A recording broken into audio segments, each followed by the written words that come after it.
Welcome to Small Arm Solutions. Today, the UPS man delivered something I've been waiting for since SHOT Show.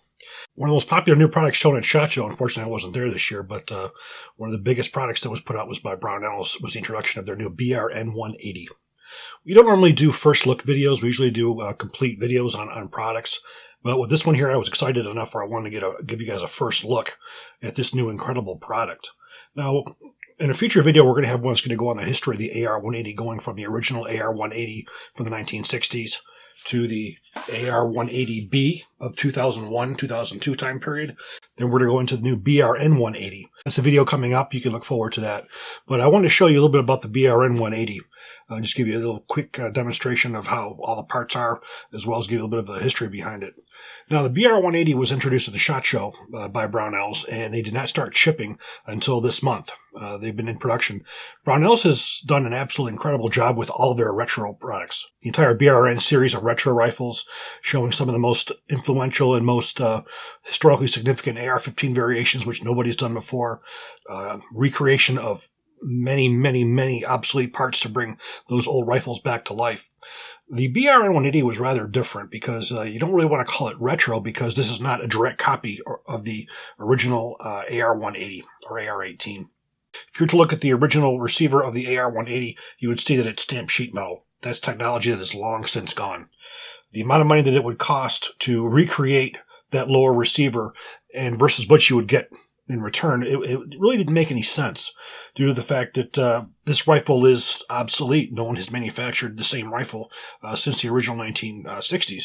Now, the BRN-180 had some similarities in the lower receiver, but it was polymer, and it took the standard AR-15 magazines, which the original AR-180 had a modified type AR-15 magazine with the magazine catch on the right side of the magazine instead of the left side, so they were not compatible. So basically what Brownells did with the BRN-180 was they took the original mechanism, the rear and the gas system, and adapted it to a receiver that would mount on a standard AR-15 lower, which there are plenty of. Having the ability to take the AR-15 lower receiver just made this a drop-in. It could be bought as a whole rifle, drop-in, not to mention it enabled you to use a side-folding stock. Now what we're going to do is take a look at a little bit of this and see what they did. As you see, we also have a polymer ejection port cover, which is very similar to that of the original. Now, we're going to take this apart and show you how the thing looks. Now, to remove the back is much different from the original in the fact that you have a lever here that releases it. Basically, we're going to pull back on that, and it pops out the recoil springs. Now, this is very similar to that of the original. In fact, it's pretty much identical, with the rear being different.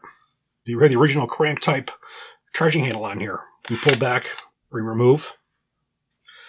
And here we have the bolt. Now, the bolt's one of the main differences between these two rifles. This bolt is much shorter. This receiver had to be modified so it would fit the length of the AR-15 lower receiver. So there was some changes that were definitely made to make that. They even went as far as to make a nickel-plated type or a boron-type coated bolt, which is what the original ones had. The cam pin is just slightly different, but it's still in the same location. Now, for as far as the gas system is concerned, we're going to use a tool just to get in there to lift up on the locking gate. Pull that right off. You got to give this a couple wraps on the table. You pull the one-piece handguard right off, exposing the gas system. Now, this gas system looks very much identical to that of the original. Now, the original rifle, the gas system, this is very much similar to the German G43 or Gewehr 43. The system is very much identical to that. So for removal, we're going to pull rearward on the operating rod, and we're going to remove the intermediate rod. We're going to remove the piston. Now we remove the operating rod.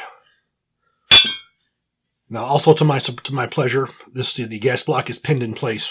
The one major difference you don't see is you don't see any gas rings on here at all, which you do see on some of the other ones. But there's your receiver. That's all there, and that's really all there is to it. I'm very anxious to get out there and do some shooting with this thing.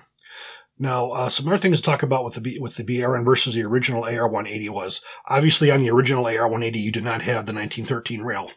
Of course, this is modified. You did have a scope mount on the original AR-180 or AR-18, but at this time there was no 1913 rail, but you do have that on the top here.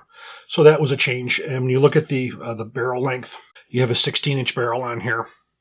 And you also have the same kind of closed bottom compensator. If you really look at this, this is very similar to that of the M16A2, but instead of having a bird cage, you have a 3-prong here with the bottom that's left solid. So you see some of the early remnants of what we have now is the A2 compensator. So I'm really, really anxious to take a look at this. And again, we have a video coming out where we're going to see in depth. We're going to see the evolution from the original AR-18 to the Armalite AR-180B to the BRN-180. So we'll look forward to that within the next couple of weeks. If you enjoy this, please click like, please subscribe, and even better, share. Thank you.